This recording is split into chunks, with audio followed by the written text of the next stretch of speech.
அறியாமை காலத்துல இருந்தது. தவறான விஷயங்களை வச்சு ஓதி ஊதுவாங்க. அதுக்கு இஸ்லாத்துல அனுமதி இல்லை. இஸ்லாத்தை பொறுத்த வரைக்கும் குர்ஆனுடைய வசனங்கள், ஹதீஸுடைய வார்த்தைகள், அல்லாஹ்வுடைய அழகிய திருநாமங்களை ஓதி ஊதுவதற்கு அனுமதி இருக்குது. அதுக்கு எந்த தடையும் கிடையாது. கௌலன் வ ஃபிஅலன் வ தக்ரீரன், நபி அவருடைய சொல்லும், நபி அவருடைய செயலும், நபி அவருடைய அங்கீகாரமும் ஹதீஸுகள் தான். நம்பிக்கையோடு, மன உறுதியோடு ஒரு காரியத்தை நாம செய்யும் போது அந்த காரியத்துல நமக்கு மன உறுதி இருக்க வேண்டும். இரண்டாவது, நடக்கும் என்ற நம்பிக்கை இருக்க வேண்டும். நன்மையை நாடி அந்த நன்மை கிடைக்கும் என்ற நம்பிக்கை வைத்து நோன்பு வைக்கும் பொழுதுதான் அவருக்கு அந்த பலன். எந்த ஹலால் உணவாக இருந்தாலும் ஒருவர் மனசுக்கு ஒத்துக்கொள்ளும் பட்சத்துலதான் அவர் அதை சாப்பிட வேண்டும். யாரும் யாரையும் எதையும் கட்டாயப்படுத்தி சுன்னத் என்ற பெயர்ல, ஹதீஸ் என்ற பெயர்ல சாப்பிட வைப்பதற்கு அனுமதி கிடையாது என்பதை ஹதீஸ் அவ்வளவு தெளிவாக நமக்கு எடுத்துக்காட்டு. எந்த பிரச்சனைக்கும் அருள்மறை குர்ஆன் வசனங்களை நாம் ஓதி ஊதலாம். அதுல குறிப்பாக இந்த மாதிரியான வசனங்கள் என்று இருக்கிறது, அதை தேர்ந்தெடுத்து ஓதுவதே நல்ல பலன் தரும் என்பதை நமக்கு விளக்கப்படுகிறது. அது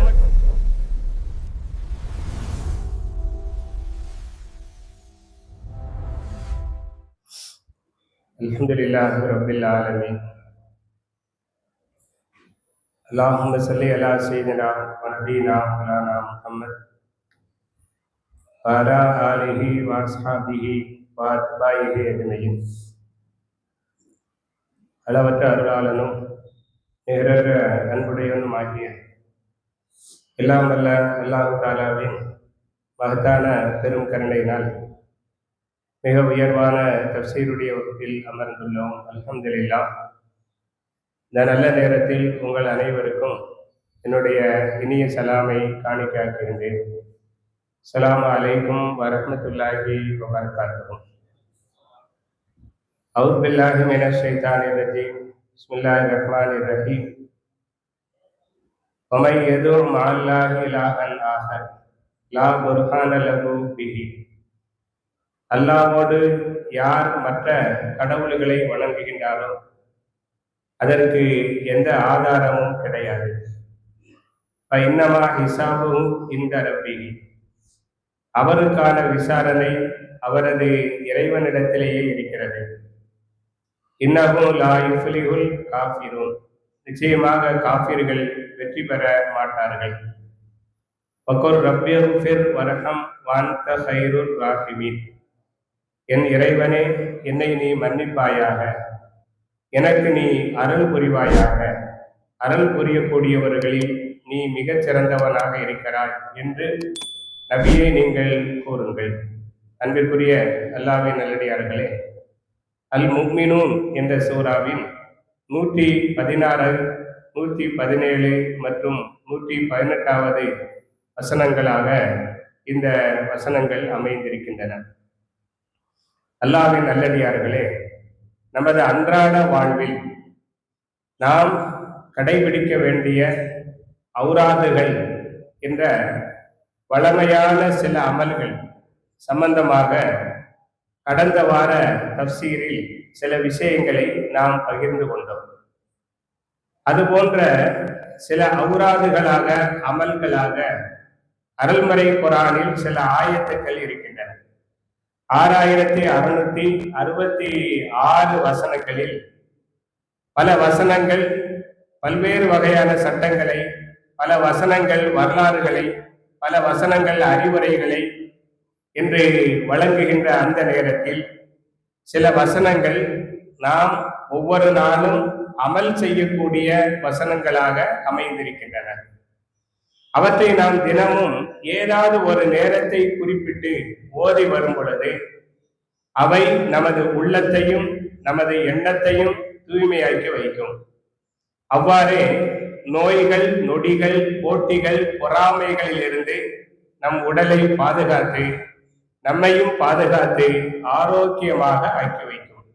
அப்படிப்பட்ட வசனங்களில் ஒன்றுதான் இந்த சூராவின் கடைசியிலே இடம்பெறக்கூடிய அஃபஹசிப்தும் அன்னமா ஹலக்னாக்கும் அபஸா என்று தொடங்கி 115, 116, 117, 118 ஆகிய 4 வசனங்கள் அமைந்திருக்கின்றன. அந்த வசனங்கள் ஷிஃபாவாக இருக்கின்றன, நிவாரணியாக இருக்கின்றன, ரஹ்மத்தாக இருக்கின்றன, அல்லாஹ்வின் அருளாக இருக்கின்றன, ஹிதாயத்தாக இருக்கின்றன, நமக்கு வழிகாட்டும் நேர்வழிகளாக இருக்கின்றன.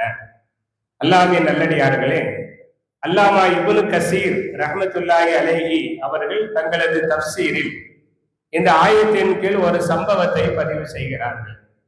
உடல்நலம் பாதிக்கப்பட்ட ஒரு மனிதரை அப்துல்லா இப்னு மஸ்ஊத் ரலியல்லாஹு அன்ஹு அவர்கள் சந்திக்கிறார்கள்.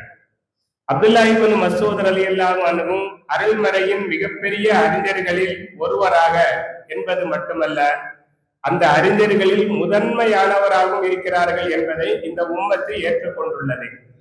எனவே அவர்களுக்கு தெரியும் அருள்மறை வசனங்களில் எது எதற்குரியது, எது என்ன பலன் தரும் என்பது அவர்களுக்கு நன்றாகவே தெரியும். அப்படிப்பட்ட ஒரு நிலையில் உடல் நலம் பாதிக்கப்பட்ட அந்த மனிதர் அறிஞர் அப்துல்லா இப்னு மஸ்ஊத் ரலியல்லாஹு அன்ஹு அவர்களை சந்திக்கின்றார். அவரது நிலையை கேட்டு அறிந்த இப்னு மஸ்ஊத் ரலியல்லாஹு அன்ஹு அவர்கள் இந்த சூறாவில் இடம்பெற்றுள்ள மேலே கூறிய அந்த 4 ஆயத்துக்களை 115, 16, 17, 18 என்ற அந்த 4 ஆயத்துக்களை ஓதி அவரது காதுகள் வழியாக அவருக்கு ஊதி விடுகின்றார்கள். அதன் மூலமாக அவருடைய பாதிப்பு நீங்கி அவர் பரிபூர்ணமான ஆரோக்கியம் பெற்றவராக, குணம் பெற்றவராக மாறிவிடுகிறார். பிறகு அப்துல்லா இப்னு மஸ்ஊத் ரலியல்லாஹு அன்ஹு அவர்கள் இந்த விஷயத்தை நபி ஸல்லல்லாஹு அலைஹி வஸல்லம் அவர்களிடத்திலே வந்து சொன்னார். அல்லாஹ்வின் தூதர் அவர்களே, இப்படி ஒரு சம்பவம் நடந்தது, நான் அதற்கு இப்படி ஓதினேன், அவர் குணமாகிவிட்டார், நான் செய்தது சரிதானா என்று நபி ஸல்லல்லாஹு அலைஹி வஸல்லம் அவர்களிடத்திலே விளக்கம் கேட்டு வந்தார். அப்போது நபி ஸல்லல்லாஹு அலைஹி வஸல்லம் அவர்கள் சொன்னார்கள், நீங்கள் மிகச் சரியான ஒரு செயலை தான் செய்திருக்கிறீர்கள்.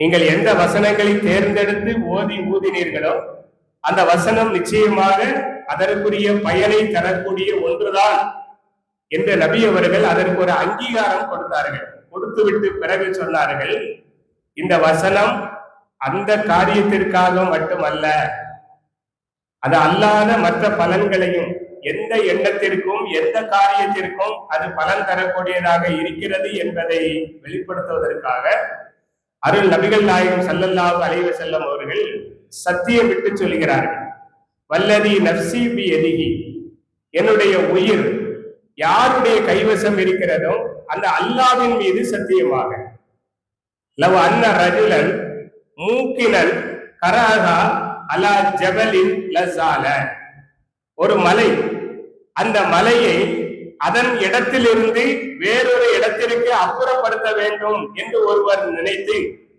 அந்த மலைக்கு அருகில் நின்று நம்பிக்கையோடு இந்த ஆயத்துக்களை ஓதினால் அந்த மலை அகன்று விடும் என்று நபி ஸல்லல்லாஹு அலைஹி வஸல்லம் அல்லாஹ்வின் மீது சத்தியமிட்டு சொன்னார்கள் என்று இமாம் இப்னு கசீர் ரஹ்மத்துல்லாஹி அலைஹி அவர்கள் தங்களது கிதாபில் 3வது பாகம் 245வது பக்கத்தில் பதிவு செய்கிறார். மலையை அகற்ற முடியும் அப்படிங்கிறத சொல்லி நபி அவர்கள் என்ன சொல்லுகிறார்கள் என்றால், ஒரு மலையையே அதன் இடத்திலிருந்து அகற்ற முடியும் என்றால் அதற்கு கீழ் உள்ள எந்த காரியங்களையும், அதைவிட சாதாரணமான எந்த காரியங்களையும் இந்த ஆயத்தை நம்பிக்கையோடு ஓதி நாம் பயன்பெற முடியும். அப்ப முக்கியமான விஷயம் என்னன்னா, அந்த ஹதீஸில் இடம்பெறுகின்ற மூக்கினர் நம்பிக்கையோடு, மன உறுதியோடு ஒரு காரியத்தை நாம செய்யும் போது அந்த காரியத்துல நமக்கு மன உறுதி இருக்க வேண்டும். 2வது, நடக்கும் என்ற நம்பிக்கை இருக்க வேண்டும். நம்பிக்கை இல்லாம எந்த காரியத்திலையும் யாரும் ஈடுபட்டால் வெற்றி பெற முடியாது. அதே போன்றுதான் இறை அமல் சார்ந்த, இறை நெருக்கம் சார்ந்த, இறை அருள் சார்ந்த எந்த காரியத்திலையும் முதல்ல நம்ம மனசுல அதற்குரிய நம்பிக்கை வேண்டும். அந்த நம்பிக்கையை தான் ஹதீசுகள் நமக்கு தெளிவாக உணர்த்துகின்றன. ரமலான் நோன்பை பற்றி நபி அவர்கள் சொன்னார்கள். ரமலானுடைய நோன்பை ஒருவர் நோற்றால் அவருடைய எல்லா பாவங்களும் மன்னிக்கப்படும். அப்படி சொல்லும் பொழுது மன் சாம ரமலான ஈமானன் வ இஹ்திசாபா, இஹ்திசாப் அப்படின்னா நன்மையை நாடி நம்பிக்கை வைத்து, நன்மையை நாடி அந்த நன்மை கிடைக்கும் என்ற நம்பிக்கை வைத்து நோன்பு வைக்கும் பொழுதுதான் அவருக்கு அந்த பலன் கிடைக்கும். அதே மாதிரி துவா செய்கிறோம். துவா செய்யும் பொழுது நபி அவர்கள் சொன்னார்கள், மூக்கினன் கல்புகும், அவர் மனம் அதில் உறுதியாக இருக்கும், என் இறைவன் என் துவாவை கபூல் செய்வார். இந்த மன உறுதியோடு அவர் துவா செய்யும் பொழுதுதான் அந்த துவா கபூல். கவனங்கள் சிதறி காஃபிலும் கல்புகும், அவர் மனம் கவனம் சிதறிய நிலையில் அவர் துவா செய்தால் அந்த துவாவிற்கு எந்த பலனும் கிடைக்காது என்று சொன்னார்கள். அதுபோன்றுதான் இங்கே ஒரு காரியத்தை நீங்கள் நம்பிக்கையோடு செய்யும் பொழுது அந்த காரியத்தில் நிச்சயம் வெற்றி பெற முடியும். அது எந்த காரியமாக இருந்தாலும் சரி, அது எந்த காரியமாக, எவ்வளவு பெரிய காரியமாக அப்படிங்கிறத உணர்த்துறதுக்கு தான் ஒரு மலையை அகற்ற வேண்டுமானாலும் நீங்கள் நம்பிக்கையோடு இந்த 4 வசனங்களை ஓதினால் நிச்சயம் பலன் கிடைக்கும். அன்பிற்குரிய அல்லாஹ்வின் நல்லடியார்களே, இந்த ஹதீஸ்ல நமக்கு இன்னொரு விளக்கம் என்னவென்றால், இந்த சம்பவத்திற்கு பெயர் ஒரு சஹாபி தானாக ஒரு காரியத்தை செய்து அந்த காரியத்தில் வெற்றி பெறுகிறார். ஆனால் பிறகு நபி அவர்கள் அந்த செயலுக்கு அங்கீகாரம் தருகின்ற பொழுது அதுவும் ஹதீஸ் என்ற இடத்திற்கு வந்து விடுகிறது. ஹதீஸ் என்றால் என்ன? அறிஞர்கள் விளக்கம் சொல்லுகிறார்கள். நபி ஸல்லல்லாஹு அலைஹி வஸல்லம் சொல், வாய் திறந்து ஒரு விஷயத்தை சொன்னால் அது ஹதீஸ். நபி அவர்களுடைய செயல், அவர்கள் ஒரு செயலை செய்து காட்டினால் அது ஹதீஸ். மூன்றாவது, ஒரு செயலை மற்றவர்கள் செய்கிறார்கள், நபி அவர்கள் அதை தடுக்காமல் மௌனமாக இருந்தால், பார்த்து கொண்டே இருக்கிறார்கள் என்றால், அல்லது அந்த செயலை பற்றி நபியிடத்தில் சொல்லும் பொழுது அவர்கள் எந்த மறுப்பும் சொல்லாமல் அதை ஏற்றுக்கொண்டார்கள் என்றால் அதுவும் ஹதீஸ் தான். அதற்கு தக்ரீர் என்று சொல்லப்படும். கவுலன் வ ஃபஅலன் வ தக்ரீரன், நபி அவருடைய சொல்லும் நபி அவருடைய செயலும் நபி அவருடைய அங்கீகாரமும் ஹதீசுகள் தான். சொல்லையும் செயலையும் எப்படி நாம் ஏற்று நடக்க முடியுமோ, ஏற்று நடக்க வேண்டுமோ, அதுபோன்று இந்த அங்கீகாரத்தையும் நாம் ஏற்று நடக்க முடியும், ஏற்று நடக்க வேண்டும் என்று அறிஞர்கள் விளக்கம் தருகிறார்கள். நபிகள் நாயகம் ஸல்லல்லாஹு அலைஹி வஸல்லம் அவர்கள் தங்கள் மனைவிமார்களில் ஒருவருடைய வீட்டில் இருக்கின்ற பொழுது அவர்கள் சாப்பிடுவதற்காக உணவு எடுத்து வைக்கப்படுகிறது. ஒரு தட்டுல பொரித்த இறைச்சி, பொரித்த இறைச்சி என்றால் நெருப்பில் நேரடியாக சுடப்பட்ட ஒரு இறைச்சியை கொண்டு வந்து நபி ஸல்லல்லாஹு அலைஹி வஸல்லம் அவர்களுக்கு முன்னால் வைக்கப்படுகிறது. நபி அவர்கள் சாப்பிடுவதற்காக கையை அதன் பக்கமாக நீட்டும் பொழுது அந்த வீட்டில் உள்ளவர்கள் சொன்னார்கள், அல்லாஹ்வுடைய தூதர் அவர்களே, இது உடும்பு இறைச்சி. ஆட்டு இறைச்சி பழமையாக வரக்கூடியது, மாட்டு இறைச்சி வரக்கூடியது. இது மாதிரி இறைச்சிகள் பழமையாக வரும் பொழுது அதுல எந்த பிரச்சனையும் இருக்காது. ஆனால் இது முதலாக நபி அவர்களுக்கு எடுத்து வைக்கப்படுகிறது. எனவே அது என்னது என்று தெரியப்படுத்த வேண்டும் என்ற காரணத்தினால் அல்லாஹ்வின் தூதர் அவர்களே, இது உடும்பு இறைச்சி என்று சொன்னவுடன் கையை கொண்டு சென்ற பெருமானார் அந்த கையை எடுத்து விட்டார். அவர்கள் அதை சாப்பிடவில்லை. அப்ப அருகில் இருந்த காலித் பின் வலீத் ரலியல்லாஹு அன்ஹு அவர்கள் கேட்டார்கள், அல்லாஹ்வின் தூதர் அவர்களே, நீங்கள் சாப்பிடாமல் கையை விலக்கி கொண்டீர்கள் என்றால் ஹராமுல் ஹுவ, இது ஹராமா, இது விலக்கப்பட்டதா அப்படின்னு கேட்டாங்க. நபி ஸல்லல்லாஹு அலைஹி வஸல்லம் அவர்கள் சொன்னார்கள், இது ஹராம் இல்லை, ஆனால் இந்த உணவை சாப்பிடுகின்ற பழக்கம் எங்களிடம் இல்லை. எங்களிடம் என்றால் மக்காவில், அந்த மக்களுக்கு மத்தியில இப்படி ஒரு பழக்கம் இல்லை. ஆகவே நான் பழக்கம் இல்லாத ஒரு உணவை சாப்பிடுவதை நான் வெறுக்கிறேன் அப்படின்னு சொன்னார். அதே மக்காவில பிறந்து வளர்ந்தவர் தான் காலித் பின் வலீத். ஆனால் அவர் உலகம் சுற்றும் வாலிபன். வியாபார ரீதியாக, வர்த்தக ரீதியாக பல நாடுகளுக்கு பயணிக்கின்ற காரணத்தினால் அவர் இது போன்ற உணவுகள் அவர்களுக்கு பரிச்சயமானது. எனவே அந்த உணவை நபி அவர்கள் சாப்பிடவில்லை என்கின்ற பொழுது காலித் பின் வலீத் அவர்கள் தங்கள் பக்கமாக அந்த உணவை எடுத்தார்கள். அவர்கள் பிஸ்மில்லான்னு சொல்லி முழுசா சாப்பிட்டு முடித்து விட்டார்கள். நபி ஸல்லல்லாஹு அலைஹி வஸல்லம் அதை பார்த்து கொண்டே இருந்தார்கள், எந்த மறுப்பும் வெளிப்படுத்தவில்லை. இது நமக்கு சொல்லக்கூடிய செய்தி என்னவென்றால், உடும்பை சாப்பிடுவதற்கு நபி அவர்களுக்கு பிடிக்கவில்லை என்பதால் அது ஹராம் இல்லை. அவர்கள் சாப்பிடவில்லை என்பதால் யாரும் சாப்பிடக்கூடாது என்பதும் அர்த்தம் இல்லை. யாருக்கு பிடிக்குமோ அவர் சாப்பிட்டுக் கொள்ளலாம், அதற்கு அனுமதி உண்டு என்பதை இந்த செயல் நமக்கு அறிவிக்கின்றது. இதுதான் தக்ரீர். அவர் சாப்பிடுவதை நபி அவர்கள் பார்த்து கொண்டே இருந்தார்கள். அதனால் யாருக்கு அது பிடிக்குமோ அவர்கள் தாராளமாக சாப்பிட்டுக் கொள்ளலாம். இன்றைக்கு நம்ம பழக்கத்துல சில பேருக்கு மீன் பிடிக்காது. மீன் பிடிக்காதா? அது எவ்வளவு ருசியா இருக்கும் தெரியுமா? அதை நம்ம குழம்புல போட்டு சாப்பிட்டா அதுல ஒரு ருசி, அதை பொரிச்சு சாப்பிட்டா அதுல ஒரு ருசி, அது எண்ணெயில போடாம அப்படியே வெறும் சூடான கல்லுல மட்டும் அப்படி போட்டு பிரட்டி எல்லாம் ருசி தான். அவருக்கு பிடிக்கலையே. ஒருத்தருக்கு பிடிக்கவில்லை என்கின்ற பொழுது நம்ம கட்டாயப்படுத்தி அவர் வாயில போய் திணிக்கணும். இது ஹலால். அல்லாஹ் குர்ஆன்ல லஹமன் தரியா, ரொம்ப ஃப்ரெஷ்ஷான இறைச்சி அப்படின்னு வர்ணிக்கிறான். வேற எந்த இறைச்சிக்கும் இப்படி சொல்லல. இன்னும் சொல்ல போனா ஆடு மாடு ஒட்டகத்தை அறுத்து சாப்பிடணும். ஆனா இந்த மீனை அறுத்து சாப்பிட வேண்டிய கட்டாயம் இல்லை. ஆடு மாடு உயிரோட இருந்த பிறகு செத்து போனது என்றால் அறுப்பதற்கு முன்னால் அது நஜீஸ், சாப்பிடக்கூடாது. ஆனா மீனை பிடிச்ச பிறகு அது இறந்து போனால் சாப்பிடலாம், அது செத்து போனாலும் சாப்பிடலாம் என்ற பல விசேஷங்கள் இருக்கும் பொழுது நீங்க சாப்பிட மறுக்கலாமா அப்படின்னு ஒருத்தரை கட்டாயப்படுத்தி அவர் வாய்க்குள்ள அந்த மீன் இறைச்சியை வைப்பதற்கு இதுதான் ஹராம். அது கூட அவருக்கு பிடிக்கல அப்படிங்கும் பொழுது நாம கட்டாயப்படுத்தி இது ஹதீஸ், இது சுன்னத்து, இது ஃபர்லு, இது குர்ஆன்ல இருக்குது, தேவையில்லாத வேலை. ஏன்னா ஒருத்தருடைய மனசுக்கும் உணவுக்கும் தொடர்பு இருக்குது. அவர் மனசு அதை ஏற்றுக்கொள்ளவில்லை என்றால் நம்ம கட்டாயப்படுத்த கூடவே கூட. சில வீட்டுல ஈரல் சாப்பிடு, இதுல ஹீமோகுளோபின் அப்படி கூடும், இதுல அப்படி கூடும், அவங்க கட்டாயப்படுத்தி வாய்க்குள்ள திணிக்க வயத்துல இருக்கிறது எல்லாம் தட்டுல வந்துடும். இது அநாகரீகம் என்பதை தாண்டி அறிவின்மை என்று நாம் மிக தெளிவாக சொல்லலாம். இந்த அறிவின்மைய, இந்த அநாகரிகத்தை படித்தவர்களும் மேதைகளும் யாரும் செய்துவிடக் கூடாது என்பதற்காக தான் இந்த ஹதீஸ் நமக்கு தெளிவா வழிகாட்டுது. நபி ஸல்லல்லாஹு அலைஹி வஸல்லம் எனக்கு பிடிக்காதுன்றாங்க. தனக்கு பிடிக்கவில்லை என்பதற்காக யாரும் சாப்பிடக்கூடாது என்று நபி அவர்கள் தடுக்கவில்லை. அவர்கள் முன்னாலேயே அந்த சஹாபி சாப்பிட்டு முடிக்கிறார். இது நமக்கு எவ்வளவு அருமையான பாடத்தை தரும் தெரியுமா? எந்த ஹலால் உணவாக இருந்தாலும் ஒருவர் மனசுக்கு ஒத்துக்கொள்ளும் பட்சத்துலதான் அவர் அதை சாப்பிட வேண்டும். யாரும் யாரையும் எதையும் கட்டாயப்படுத்தி சுன்னத் என்ற பெயர்ல, ஹதீஸ் என்ற பெயர்ல சாப்பிட வைப்பதற்கு அனுமதி கிடையாது என்பதை இந்த ஹதீஸ் அவ்வளவு தெளிவாக நமக்கு எடுத்து காட்டுகிறது.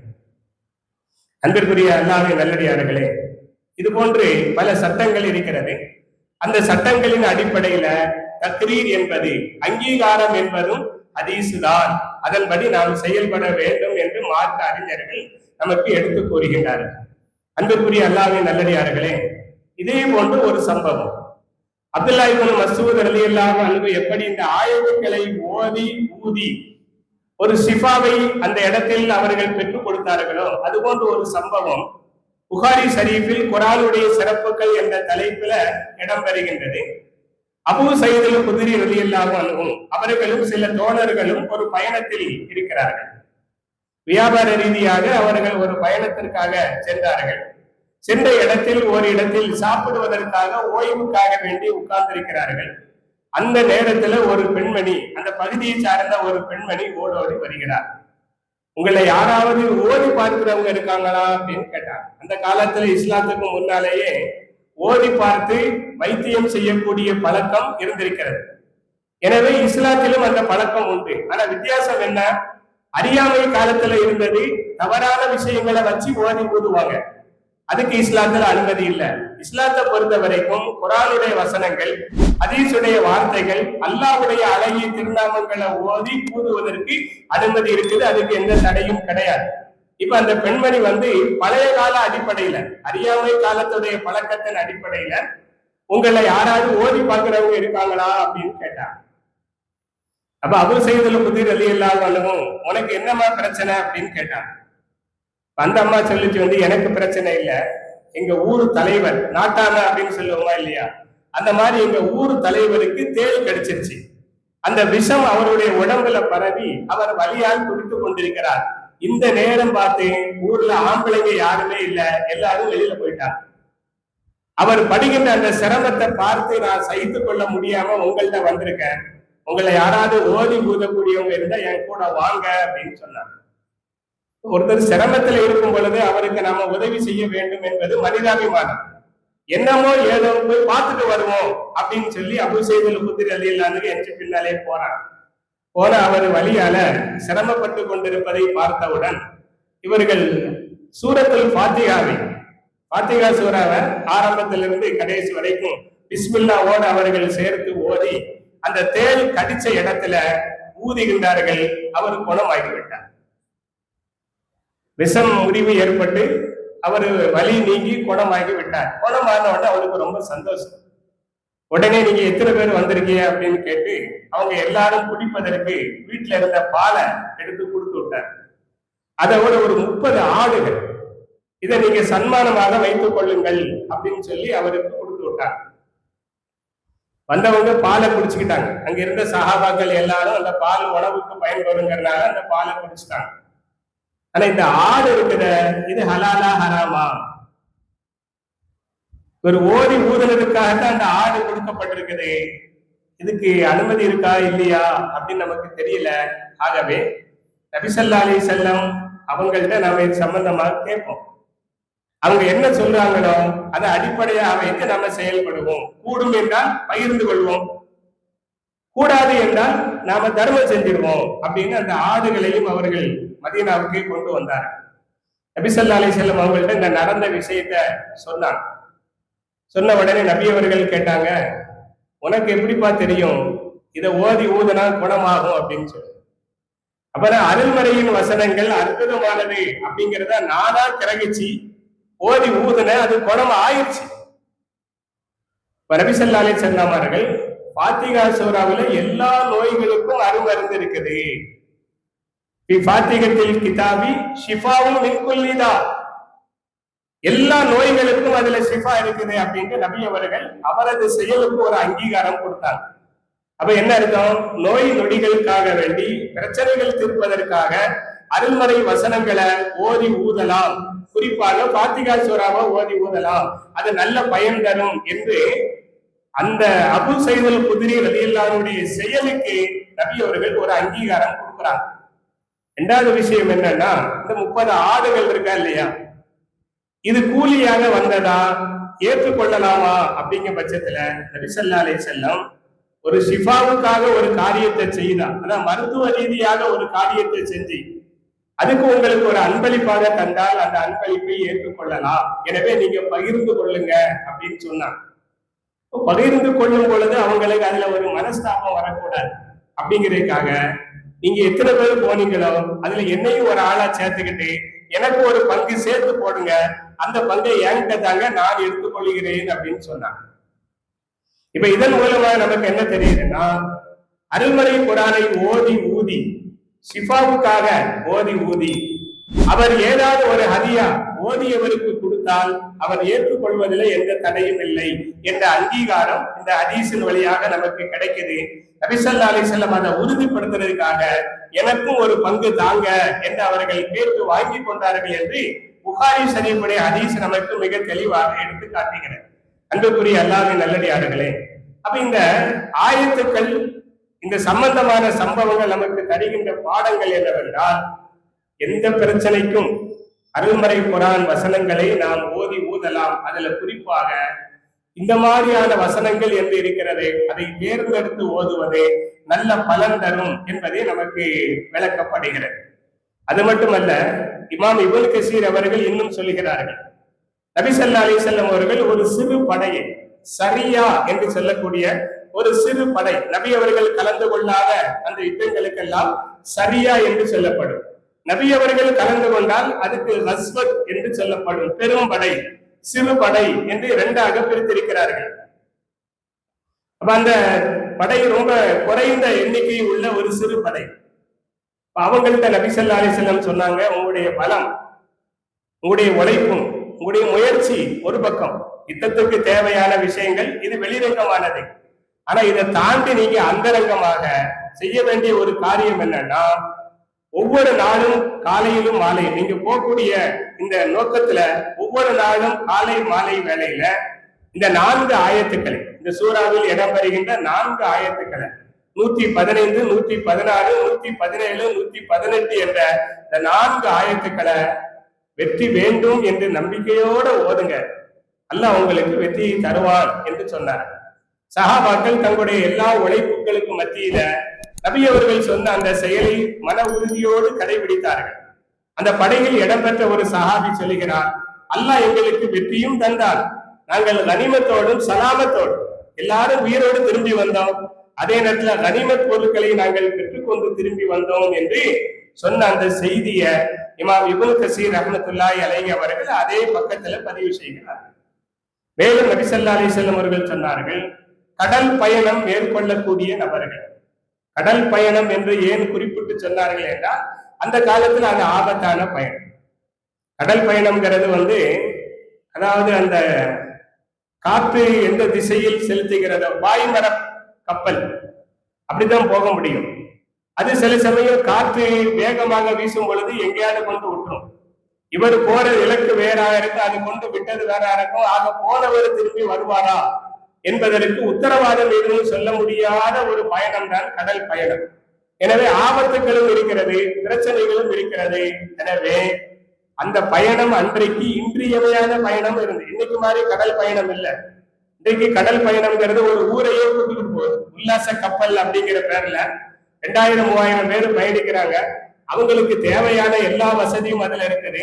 மேலே கார் டிரைவிங் பண்றாங்க, கிரிக்கெட் விளையாடுறாங்க, நீச்சல் குளம் இருக்குது, பல சினிமா தியேட்டர்கள் இருக்குது, பல உல்லாச விடுதிகள் இருக்குது, பல்வேறு வகையான ஹோட்டல்கள் இருக்குது. இப்படி எல்லாம் இருக்கக்கூடிய ஆடம்பரமான கப்பல்கள் பயணிக்கின்ற கட்டுப்பாடுகளை கொண்ட பாதுகாப்புகள் நிறைந்த பயணமாக இன்றைக்கு இருந்தாலும் சில சமயம் அதையும் கவர்ச்சி போட்டுறது கடல் தான்.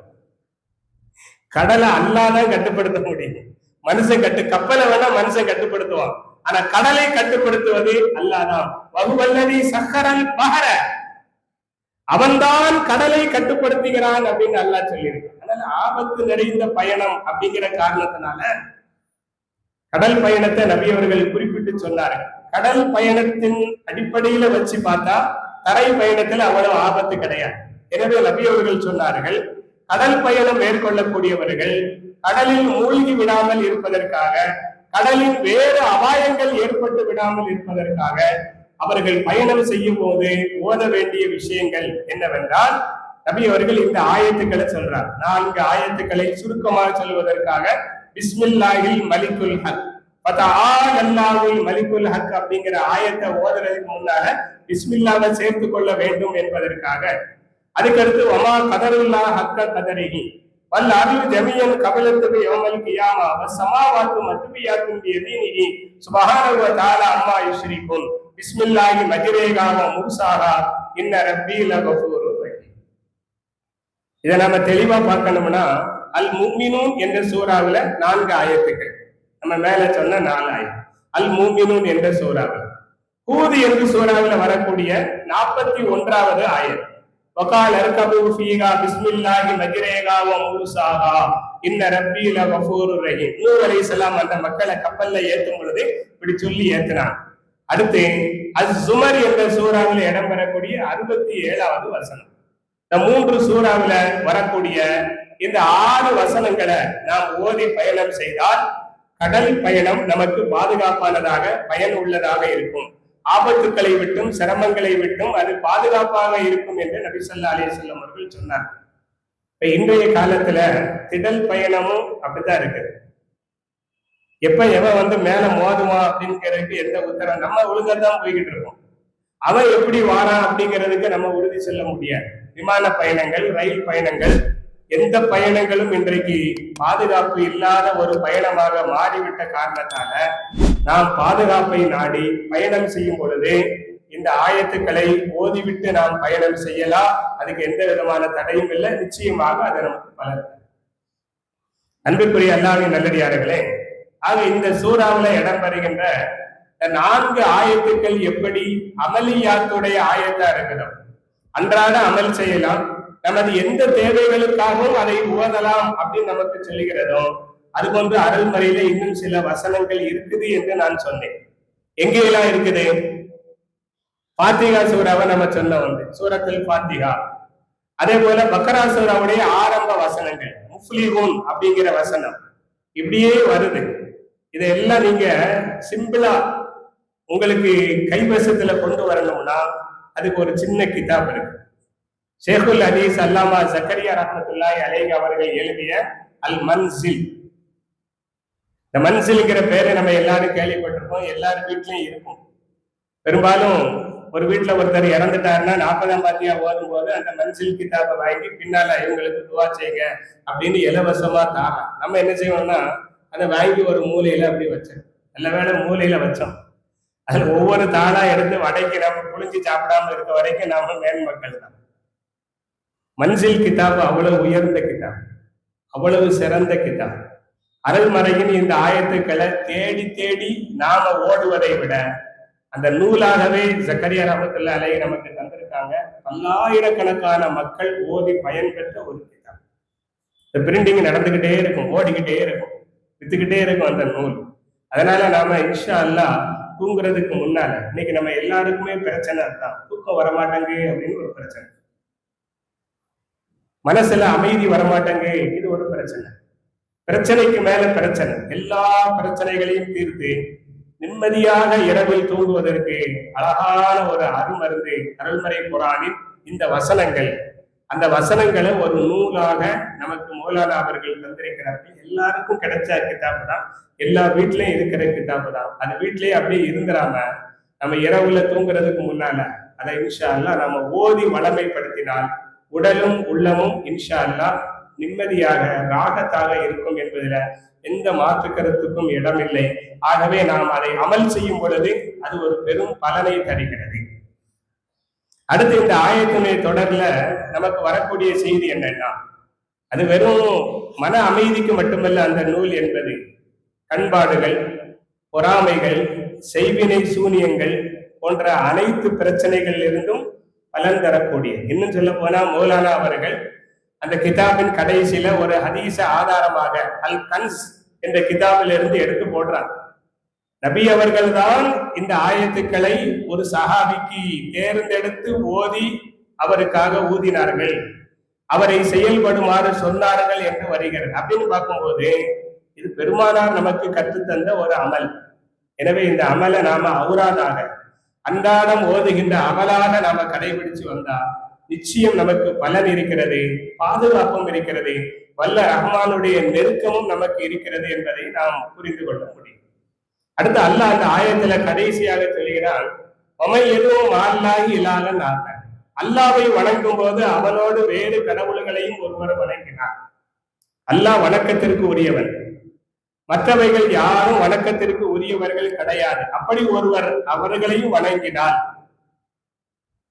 லா புருஹான லஹு பிஹி, அல்லாஹ் தெளிவா என்ன முடிவு சொல்கிறான்னா அதுக்கு எந்த ஆதாரமும் இல்லை. புருஹான் அப்படின்னா ஆதாரம், ஏதாவது ஆதாரம் வேணும் இல்லையா? அல்லாஹ்வை வணங்குறதுக்கு ஆதாரம் இருக்குது. என்ன ஆதாரம்? அவன் படைத்தவன், அவன் பரிபாலிப்பவன், அவன் அருளாளன், அவன் அன்பாளன், அவன் வணங்கப்படுவதற்கு தகுதியானவன் அப்படிங்கிறதுக்கு அது ஆதாரம். அவனோட மற்றவர்களை வணங்குவதற்கு என்ன ஆதாரம் இருக்குது? எந்த ஆதாரமும் இல்லை. அப்படி ஒருவர் வணங்கினால் இன்னஹு லா யுஃப்லிஹுல் காஃபிரூன், அப்படி வணங்கக்கூடியவர் காஃபிர், காஃபிர்கள் ஒருபோதும் வெற்றி பெற மாட்டார்கள் அப்படின்னு அல்லாஹ் தஆலா தெளிவா சொல்றார். ஒரு மனிதர் நபி ஸல்லல்லாஹு அலைஹி வஸல்லம் அவர்களை சந்திக்க வந்தார். வந்து அல்லாஹ் சம்பந்தமான சில கேள்விகளை கேட்கிறார். நபி ஸல்லல்லாஹு அலைஹி வஸல்லம் அவர்கள் கேட்டார்கள், நீ யாரை வணங்குகிறாய், நீ எதை வணங்குகிறாய் அப்படின்னு கேட்டார். அவர் சொன்னார், நான் அல்லாவை வணங்குகிறேன். அல்லாஹ் அப்படின்னா ஈமான் கொண்ட நிலையில் அவர் சொல்லல, அல்லாஹ்னா படைத்தவன், அந்த அடிப்படையில அவர் நான் படைத்தவனை வணங்குகிறேன், அதோட பல நபர்களையும் சேர்த்து வணங்குகிறேன். அவர் சில பேரை குறிப்பிட்டு சொன்னார், அவங்களையும் நான் வணங்குறேன் அப்படின்னு கேட்டார். நபி ஸல்லல்லாஹு அலைஹி வஸல்லம் வந்து உனக்கு ஏதாவது அறிவு இருக்கா, அல்லாஹ்வோட இன்ன வஸ்துக்களையும் வணங்குறிய அப்படின்னு சொல்லல. ஏன்னா அவர்கள் எந்த செயலையும் சொல்லும் பொழுது முதல்ல அவர் மனசுல குடிபடணும், இரண்டாவது அவருடைய சிந்தனையில அது விளக்கத்தை தரணும். அந்த அளவுக்கு நபி அவர்களுடைய அணுகுமுறை மிக கண்ணியமாக இருக்கும். எடுத்த உடனே யாருக்குமாரா பேசி இனி திரும்பியே பார்க்காத அளவுக்கு செய்யக்கூடிய பழக்கம் நபியுடைய வாழ்க்கையில கிடையாது. அல்லாஹ்வும் ஆயத்தான் சொல்லுகிறான், உதுவு இலா சபீலி ரப்பிக பில் ஹிக்மா வல் மௌஇலத்தில் ஹஸனா, ஒருவரை அல்லாஹ்வின் பக்கம் நீங்க அழைக்க வேண்டும் என்றால் அழகிய உபதேசங்களை கொண்டும் மிகச்சிறந்த அணுகுமுறையை கொண்டும் நீங்கள் அழையுங்கள் என்று சொல்லுகிறார். அந்த அணுகுமுறை என்பது அழகானதாக இருக்கணும். அப்பதான் நாம சொல்லக்கூடிய விஷயம் ரொம்ப உயர்ந்த விஷயம், அது அவர் மனசுல உயர்ந்த விஷயமாக படும். நாம நம்முடைய தவறான அணுகுமுறையில யாருக்கு மாறா பேசணும் அப்படின்னா அவன் சொல்ற இஸ்லாமே வேண்டாம்பா, ஏன்னா முதல்ல அவனே ஒழுங்கு இல்லைன்றான். நம்முடைய ஒழுங்கீனம் அருமையான இஸ்லாத்தை ஏற்க விடாமல் தடுத்து விடும். இப்ப அவர் சொன்ன விஷயம்னா நான் அல்லாவே வணங்குறேன், அவன் கூட சில பேரை வணங்குறேன். நான் நபி அவர்கள் அவர்கிட்ட இந்த முறையை பின்பற்றுகிறார்கள், அழகிய அணுகுமுறை. இத எப்படி கடைபிடிக்கிறாங்கன்னா, சரிப்பா அது ஒரு பக்கம் இருக்கட்டும், நீ அல்லாவோட சில கடவுள்களை வணங்குறேன்னு சொன்னில்ல, அது ஒரு பக்கம் இருக்கட்டும், அது அப்படியே அங்க வை. உனக்கு ஒரு பிரச்சனை ஏற்பட்டால் அந்த பிரச்சனையை தீர்ப்பதற்கு நீ யாரை அழைப்பாய்? அல்லாவை அழைப்பாயா, இந்த மற்ற கடவுள்களை அழைப்பாயா அப்படின்னு கேட்டார். அவரு சொன்னார், நான் அல்லாவை தான் கூப்பிடுவேன். உனக்கு நோய் ஏற்பட்டால் அந்த நோயில் இருந்து உன்னை நிவாரணம் தந்து பாதுகாப்பதற்கு நீ யாரை அழைப்பாய்? அவர் சொன்னார், நான் அல்லாவை தான் அழைப்பேன். உனக்கு மனக்கவலைகள் ஏற்பட்டால் அந்த கவலைகளை நீக்குவதற்கு நீ யாரை அழைப்பாய்? அவர் நான் அல்லாவை தான் அழைப்பேன். பிரச்சனைகள் இருந்தாலும் துன்பங்கள் இருந்தாலும் நோய் நொடிகள் இருந்தாலும் இதையெல்லாம் தீர்ப்பதற்கு அல்லாதான் தகுதி உள்ளவன் என்று நீ அறிந்திருக்கிறாய். அப்படி இருக்கும் பொழுது இதை எதையும் தீர்க்க முடியாத பொருள் என்று அறிந்திருக்கிறாய் அந்த விஷயங்களை, அப்ப ஏன் நீ அதை வணங்குற அப்படின்ட்டு நபி அவர்கள் மிக அழகிய முறையில கேட்ட உடனே அவர் யோசிக்க ஆரம்பித்தார். நபி ஸல்லல்லாஹு அலைஹி சொன்னாங்க, தஅலமூன வலா யஅலமூன, நீங்கள் அறிந்திருக்கிறீர்கள் எது சரியானது எது பலன் பெறும் என்று நீங்கள் அறிந்திருக்கிறீர்கள். ஆனா நீங்க எதை வணங்குறீங்களோ உங்களுக்கு என்ன பிரச்சனை என்பது அவைகள் அறியாதவைகள். அவைகளுக்கு என்னவென்றே தெரியாத ஒரு விஷயம் இருக்கும் பொழுது நீங்க அதை எப்படி சேர்த்து வணங்க முடியும்? அல்லாவை வணங்குவது சரி, அல்லாவை அழைப்பது சரி, இது உங்களுக்கு எப்படி அப்படின்னு உடனே அவர் யோசிக்கிறார். யோசித்த உடனே நபி ஸல்லல்லாஹு இந்த ஆயத்தை ஓதி காட்டுறார், லா புர்ஹான லஹு பிஹி, இதுக்கு எந்த ஆதாரமும் இல்லைன்ன உடனே அவர் எல்லாவற்றையும் விட்டுவிட்டு ஏக இறைவனாக அல்லாவை ஈமான் கொண்டவராக அவர் திரும்பி சென்றார் என்று இமாம் இப்னு கஸீர் ரஹ்மத்துல்லாஹி அலைஹி அவர்கள் இந்த ஆயத்தின் கீழ் இந்த சம்பவத்தை பதிவு செய்கிறார். உண்மை அதுதான். அல்லாவை தவிர்த்து வேற யாரும் நமக்கு எந்த உதவியும் செய்து விட முடியாது, அதற்கான அதிகாரம் பெற்றவர்கள் யாரும் இல்லை. அடுத்து இந்த ஆயத்தை அல்லாஹ் இந்த சூறாவை எப்படி முடிக்கிறான்னா, வகுர் ரப்பி குஃபிர் வர்ஹம் வான்த கைருர் ராஹிமீன், என் இறைவனே என்னை நீ மன்னிப்பாயாக, எனக்கு நீ அருள் புரிவாயாக, அருள் புரியக்கூடியவர்கள் நீ மிகச் சிறந்தவனாக. இந்த ஆயத்து பெரும்பாலும் நம்ம எல்லாருடைய காதுகளே அடிக்கடி விழும். குறிப்பாக ஷாஃபி மதுகபை சார்ந்தவர்கள் சுபு தொழும் பொழுது குனூத்துடைய கடைசி வார்த்தையாக இந்த ஆயத்தை ஓதித்தான் நம்ம சஜிதாவுக்கு இமாம்கள் போவான். அன்றாடம் காதுல விழக்கூடிய ஒரு அருமையான வசனம். அல்லாமா இப்னு கஸீர் ரஹ்மத்துல்லாஹி அலைஹி என்ன சொல்றாங்க அப்படின்னா, இது துவா, சிறந்த துவா எது என்பதை அல்லாஹ் வழிகாட்டுகிறான் அப்படின்னு சொல்றாங்க. இந்த ஆயத்து ஒரு துவா, நாம் துவா செய்ய வேண்டும். அப்படி செய்யும் கூடிய அந்த துவாக்கள்ல மிகச்சிறந்த துவா எது, அது இதுதான் என்று அல்லாஹ் வழிகாட்டுகிறான் அப்படிங்கிறான். பொதுவாக துவாக்கள் என்று நிறைய இருக்குது, ஆனா அதுல சிறந்த துவான்னு ஒண்ணு இருக்கு, ஆக மிகச் சிறந்த துவான்னு ஒண்ணு இருக்கு. நபி ஸல்லல்லாஹு அலைஹி வஸல்லம் அவங்கள்ட்ட ஒரு சஹாபி கேட்டாங்க, நான் அல்லாஹ்ட்ட துவா செய்ய போறேன், நான் எதை கேட்டாலும் மிக சிறப்பாக இருக்கும் அப்படின்னு அவரு விளக்கம் கேட்டார். நபி அவர்கள் சொன்னார்கள், சல் ரப்பக அல் அஃபு வல் ஆஃபியா, இந்த ரெண்டு விஷயத்தை கேளுங்க. அல் அஃபுவ மன்னிப்பை, ஆஃபியா ஆரோக்கியம், இந்த உலகத்துல உடல் ஆரோக்கியம், நாளை மறுமையில அதாபுகளை விட்டும் ஆரோக்கியம், இந்த விஷயத்தை நீங்க கேளுங்கன்னா. அவரு நம்ம பெருசா எதிர்பார்த்து வந்தோம், ஆனா நபி அவர்கள் ரொம்ப சிறுசா சொல்லி முடிச்சுட்டாங்களே அப்படின்னு போயிட்டார். மறுநாள் திருப்பி நான் துவா செய்ய போறேன், எந்த துவா கேட்பது மிக சிறப்பா இருக்கும்னா நபி அவர்கள் அதைத்தான் திருப்பி சொன்னாங்க. மூணாவது நாளும் வந்தாரு, அதே கேள்வி கேட்டாரு, நபி அவர்கள் அதைத்தான் சொன்னாங்க. இவர் விட்டா நாலாவது நாளும் வந்துடக்கூடாதுங்கிறதுக்காக நபி அவர்கள் என்ன சொன்னாங்கன்னா, எப்பங்க வா, இந்த ரெண்டு விஷயம் சாதாரண விஷயம் இல்லை, இந்த ரெண்டு மட்டும் உனக்கு கிடைச்சிட்டா, நீ துவா செய்ய போற, இந்த ரெண்டே அல்லாஹ் உனக்கு கொடுத்துட்டா, இந்த உலகத்துல நீ தான் வெற்றி பெற்றவன், நாளை மறுமையிலே நீ தான் வெற்றி பெற்ற. இந்த ரெண்டும் கிடைச்சிருச்சுன்னா அவனை விட மிகச்சிறந்த வெற்றியாளன் யாருமே இல்லை அப்படின்னு நபி அவர்கள் சொல்லி அனுப்பினார். துவாக்கள் எல்லாமே சிறந்தது என்றாலும் அதுல இந்த துவா ரொம்ப சிறந்தது அப்படின்னு சொல்லி தராங்க பாத்தீங்களா. அத மாதிரி அல்லாஹு தாலா அல்லாவிடம் கேட்கின்ற எத்தனையோ துவாக்கள் குரான்ல வருது. ஆனால் இது ஆக மிகச்சிறந்த துவா அப்படின்ட்டு அல்லாஹ் நமக்கு வழிகாட்டுகிறான் என்று இமாம் இப்னு கஸீர் ரஹ்மத்துல்லாஹி அலைஹி அவர்கள் சொல்லுகிறார்கள். அல்லாஹு தாலா இது மாதிரி குரான்ல சில துவாக்களை கற்றுத் தருகிறான். ஒரு விஷயம் என்ன அப்படின்னா, நபி அவர்களுக்கு அல்லாஹ் சொல்றான், இதே மாதிரி வார்த்தை இடம் வருது, வக்குர் ரப்பி சித்னி இல்மா. நாயகமே நீங்க கேளுங்க, ரப்பி என் இறைவனே, ஜித்னி இல்மா எனக்கு இல்மை அதிகப்படுத்து. இந்த உலகத்துல அதிகப்படுத்தி தா அப்படின்னு அல்லாட்ட கேட்க சொன்ன விஷயம் இல்மை தவிர வேற எதுவும் இல்லை. கல்வி ஞானத்தை தவிர வேற எதுவுமே இல்லை. பொருளை கொடு, பொண்ணை கொடு, பெண்ணை கொடு, மண்ணை கொடு அப்படின்னு எதுவுமே இல்லாம இல்மு ஞானத்தை கொடு. மனுஷனுக்கு ஞானம் அது மட்டும்தான் நிலையானது, அது எல்லாமே நிலையில்லாத ஒன்று. இது ஒரு விஷயம். அதே மாதிரி அல்லாஹ் நபி அவர்களுக்கு சொன்ன இன்னொரு விஷயம், அல்லாஹ் கற்றுக் கொடுத்தான் இல்லை, கட்டளையிட்டான். இந்த முன்னாடி வருகின்ற குல் அப்படிங்கிற வாசகம் கட்டளை வாசகம். அப்படி என்றால் அந்த துவா ஆக மிகச்சிறந்த துவான்னு இருக்கு. அதுல ஒண்ணுதான் ரப்பி சித்னி இல்மாங்கிறது. இரண்டாவது வக்குர் ரப்பிர் ஹம்ஹுமா கமா ரப்பயானி சகைரா. நாம் கேட்க மறந்த அல்லது பொதுபோக்காக விட்டு விடுகின்ற துவா. என் இறைவனே, என் தாய் தந்தையர்கள் நான் சிறுவனாக இருக்கும்போது என்னை கருணையோடு வளர்த்தார்களே, அதுபோன்று நீ அவர்களுக்கு கருணை காட்டுவாயாக. ரப்பிர் ஹம்ஹுமா கமா ரப்பயானி. இந்த ஆயத்தை, இந்த ஹதீஸ ஓதும், இந்த ஆயத்தை, இந்த வாசகத்தை ஓதும் போதெல்லாம் நமக்கு புல்லரிக்கும். எப்படி அல்லாஹ் கற்றுத் தருகிறான் அப்படின்னா, அல்லாவின் கருணை பெருசா, பெற்றோரின் கருணை பெருசா? யாருடைய கருணை பெருசு? அல்லாஹ்வுடைய. ஏன்னா அவன் ஒரு தாய் தந்தையர்ல யாருடைய கருணை பெருசு? தந்தையா தாயா? தந்தையுடைய தாய் தான், அதுல மாற்று கருத்து இல்லை. அந்த தாயை விட 70 மடங்கு மேலான கருணையாளர் அல்லாஹ். அப்ப அல்லாஹ்வுடைய கருணை தான் அபரிமிதமானது, விசாலமானது.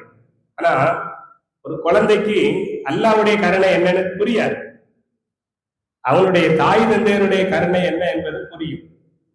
எனவே அல்லாஹ் சொல்லுகிறான், நம்ம எப்படி துவா கேட்கணும் அப்படின்ட்டு அல்லாஹ் கற்றுத் தருகிறான்.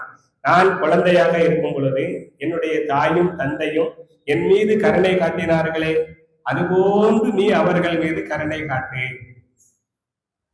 எவ்வளவு அருமையான வாசகம் தெரியுமா? நம்ம பிறந்ததும் நாம் முதல்ல பார்த்த கருணை பெற்றோருடைய கருணை தான்.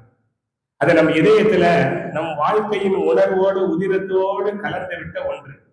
அதை அல்லாஹ் சொல்றான், அவன் தான் சொல்லித்தாரான். இது தப்பு கிடையாது, ஆனா அவன் தான் சொல்லித்தாரான். நான் சிறுவனாக இருக்கும் பொழுது என் பெற்றோர் என் மீது கருணை காட்டினார்களே, அதுபோன்று நீ அவர்கள் மீது கருணை காட்டு அப்படின்ட்டு நம்மளை கேட்க சொல்லுகிறான்.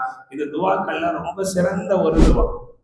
அந்த வகையில தான் இந்த ஆயத்தின் கடைசியில வரக்கூடிய ரப்பிர் வர்ஹம் வஅன்த கைருர் ராஹிமீன். என் இறைவனே, என்னை மன்னிப்பாயாக, என் மீது அருள் புரிவாயாக. அதுல அப்படி என்ன இருக்குது? கல்வியை அதிகப்படுத்தி தா அப்படின்னு சொன்னா அதுல ஒரு சிறப்பு இருக்குது. என் பெற்றோர்களுக்கு அருள் புரிவாயாக அப்படின்னா அதுல ஒரு சிறப்பு. மன்னிப்பாயாக அப்படின்னா அந்த வார்த்தைக்கு விளக்கம் எழுதும் போது அந்த வார்த்தையினுடைய விளக்கம் தான் அந்த துவாவினுடைய மதிப்பை நமக்கு விளக்குகிறது. எப்படின்னா, இமாம் இப்னு கஸீர் ரஹ்மத்துல்லாஹி அலைஹி சொல்றாங்க, இஃபிர் மன்னிப்பாயாகங்கிற வார்த்தை மக்ஃபிரத் என்பதுல இருந்து வருது. இதுக்கு என்ன அர்த்தம் அப்படின்னா, நான் செய்த பாவத்தை அழித்து விடு. இஸ்ல ஏறிடுச்சு, அழிச்சுட்டா அது இல்லைன்னு அர்த்தம். அப்படித்தானே அதை அழிச்சுட்டா அப்படின்னா அது இல்லைன்னு அர்த்தம். நான் செஞ்ச பாவத்தை நீ அழித்து விடு, அது பிறர் பார்வையில் படாமல் மறைத்து விடு. அல்லாஹு அக்பர். நான் செய்த பாவத்தை நீ மன்னித்து விடு. அந்த மன்னித்து விடுங்கிறதுக்கு அழித்து விடுங்கிற வார்த்தை ரொம்ப தெளிவு. கடன் நம்ம பேர்ல இருக்குது, பணம் கொடுத்துட்டோம், அதுக்கு 2 பேரும் சாட்சியும் கூட்டு போனோம். பாய் வாங்க, நீங்களும் இருங்க, நீங்களும் இருங்க, உங்கள்ட்ட வாங்குற 50,000 ரூபாய் தந்துட்டேன். ஆனா அந்த ஆள் நம்மள்ட்ட பணத்தை வாங்கிட்டாரு, எழுதி வச்சாரு பாருங்க, அதை அழிக்கலன்னு வச்சுக்கிடுங்க. இப்ப நாம கொடுத்த அந்த இதுக்கு மதிப்பு கிடையாது. இல்லையே பாய், நீங்க என்ன பேர் இருக்கிறத அழிக்கலையே, இவற்றை கேளுங்க, அவர் யாரை கேட்டாலும் இருக்கு லிஸ்ட்ல, அழிக்கப்படலையே. அழிக்கப்படவில்லை என்றால் அது இருக்குது அப்படின்னு அர்த்தம். அழிச்சிட்டோம் அப்படின்னா அது இல்லைன்னு அர்த்தம். எனவே என் பாவத்தை அழித்து விடு, அது பிறர் பார்வையில் படாமல் மறைத்து விடு. இது ரெண்டும் தான் அந்த இர்ஃபிர் மன்னிப்பாயாக அப்படிங்கிற வார்த்தைக்கு உள்ள இருக்கிற கருப்பொருள் அப்படின்னு சொல்றான். மறைத்து விடுங்கிறது அது அல்லாஹ் எவ்வளவு பெரிய விஷயம் தெரியுமா? இப்ப உங்களுக்கு மத்தியில உட்கார்ந்து நான் பயான் பண்ணிக்கிட்டு இருக்கேன், நீங்க எல்லாரும் உட்கார்ந்து கேட்கறீங்கன்னா பயானை மட்டும் நீங்க மதிக்கல, என்னையும் சேர்த்து தான் மதித்து வந்திருக்கிறீர்கள். ஆனா நான் இந்த இடத்துக்கு பின்னால என்ன தப்பு செய்யறேன் அப்படிங்கிறது உங்களுக்கு தெரியாது. அந்த தப்பை அல்லாஹ் உங்கள் பார்வையில் வெளிப்படுத்தினால் நான் அசிங்கப்பட்டு போவேன். அல்லாஹு தாலா தன்னுடைய அருளால் அதை மறைக்கிறான். நம்ம இரவுல என்ன தவறு செய்யறோம், தனிமையில என்ன தவறு செய்யறோம், இருள என்ன தவறு செய்யறோம், எல்லாத்தையும் அல்லாஹ் ஒரு திரை போட்டு மறைக்கிறான். அவன் மறைப்பதற்கு காரணம் இன்னைக்கு தப்பு செஞ்சாலும் நாளைக்கு திருந்துவான் அப்படிங்கிற ஒரு எதிர்பார்ப்புல தான் அல்லாஹ் மறைக்கிறான். அதை நாம சாதகமாக எடுத்துக்கொள்ளக்கூடாது. என் இறைவன் மறைத்து விட்டான், இனி நான் தவறு செய்ய மாட்டேன் அப்படிங்கிற உணர்வு நமக்கு வரும் பொழுதுதான் அல்லாஹ் அந்த பாவத்தை அழிப்பான்.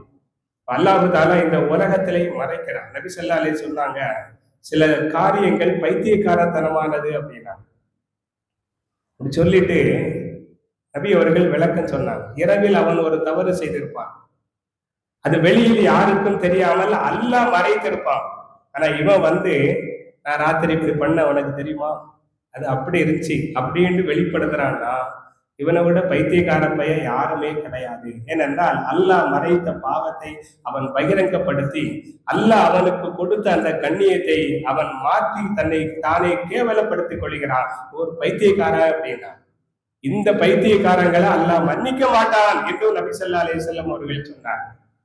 இப்ப இந்த உலகத்துல அல்லாஹ் மறைக்கிறான், நாளைக்கு மறுமையில பிற மனிதர்களுக்கு மத்தியிலையும் நம்மை மறைக்க வேண்டும். அப்படி மறைச்சா மட்டும்தான் நாம் நிச்சயமாக வெற்றி பெற முடியும். அந்த கருத்து அதுக்குள்ள இருக்கு.